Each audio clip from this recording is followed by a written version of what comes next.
Voilà, mon Pacalou, on a vu comment préparer tes parties là, avec tes routines, ta visualisation, puis le plan de jeu aussi là.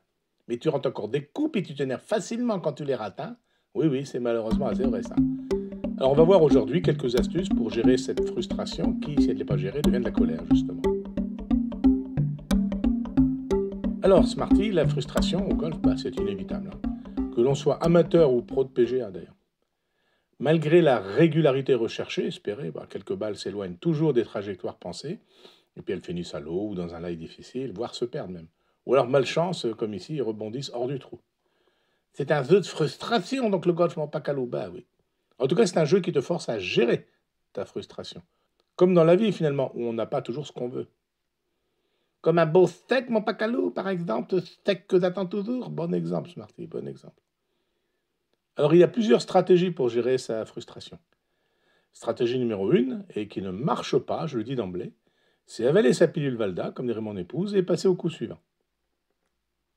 Ah bon? Ça marche pas, mon Pacalou? Bah, ça marche pas du tout, Smarty.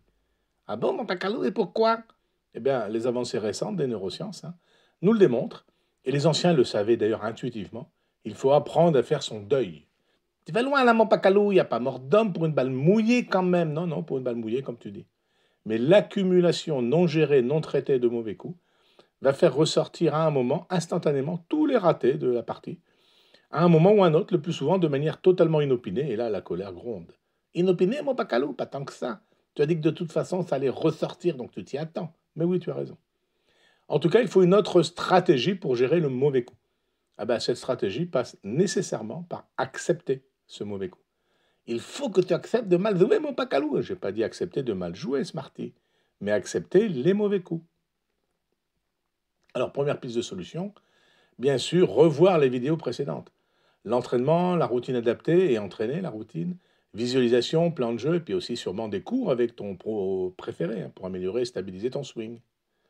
De croire, mon Pacalou, que Arnold Palmer disait plus je m'entraîne, plus de la sens. Bah, c'est très très vrai. C'est vrai d'ailleurs, quel que soit le sujet, au golf, au tennis, en maths, en géographie, n'importe quoi. Deuxième piste de solution, bah, il faut accepter d'être un joueur du dimanche, pas super entraîné, qui pratique un sport techniquement simple, mais avec des aléas hallucinants. Bah, il suffit de regarder la taille de la balle et de la tête de club pour comprendre que le moindre écart, quelques millimètres, transforme un bon coup de drive en slice, contrairement au tennis par exemple. Ben, les pros, ils s'énervent aussi, mon Pacalou. Et eux sont pourtant physiquement et moralement entraînés. Oui, c'est vrai ça. Mais c'est parce que même à leur niveau, il y a encore des micro-aléas qui suffisent pour faire passer un très bon coup, certes un peu risqué pour gagner des places dans le classement, à un coup raté. En général, les pros ne tentent que des coups qu'ils maîtrisent, mais parfois, bah, quand c'est nécessaire pour eux, ils tentent des trucs à la limite, comme ce coup-ci de Wood, là, un petit miracle en fait. On ne devrait jamais s'inspirer d'un tel coup, en réalité. Donc il faut accepter les mauvais coups, et alors là, chacun sa technique. Alors par exemple, avant de jouer, prendre une grande respiration, 10 secondes.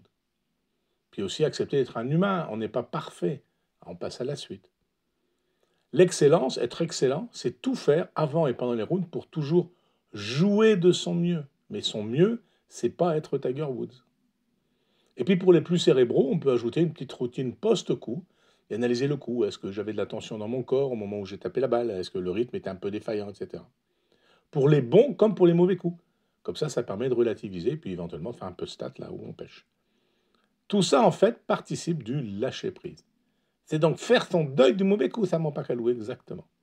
Pour la mort d'un être cher, bah, malheureusement inévitable, il faut l'accepter, c'est-à-dire accepter nos vies mortelles, se souvenir des très très bons moments que le défunt nous a apportés, nous a offerts. Mais au golf, c'est beaucoup moins grave, c'est une balle perdue dans l'eau. Il y a moyen quand même de dépasser volontairement ce coup raté. Puis ne surtout pas imputer la chose à la malchance, le co-joueur qui fait du bruit en respirant ou je sais quoi d'autre. Ça, c'est le meilleur moyen de nier le fait qu'on a joué un mauvais coup.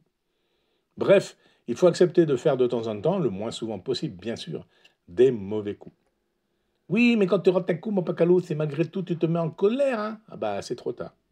Le cerveau se débranche quand tu es en colère. Il faut laisser la colère passer, la libérer pour vraiment et totalement l'évacuer. Il faut juste s'entraîner à ce que cette colère ne soit pas dirigée contre les autres joueurs, les arbitres, le terrain, ton club aussi. C'est pour ça que les pistes énoncées, régulièrement utilisées, vont éviter la colère, qui n'est qu'une frustration non gérée, la colère. Encore une fois, si tu es en colère, il faut t'aider à la canaliser malgré tout. Et si déjà tu tombes en colère sur une partie amicale, bah, il y a urgence à apprendre à gérer avant de s'attaquer au tournoi. Et quand tu rates un coup, mon pacalou, par exemple tes drives, tu finis par ne plus oser le jouer non plus, c'est le peur d'être en colère, justement. Oui, c'est très vrai ça, Smarty. Il faut donc aussi gérer sa peur de mauvais coups. Rendez-vous pour la prochaine vignette de cette mini-série et continuez d'étudier ensemble ces fondamentaux du mental de golf. Je veux bien, et même théâtre, mon pacalou, théâtre.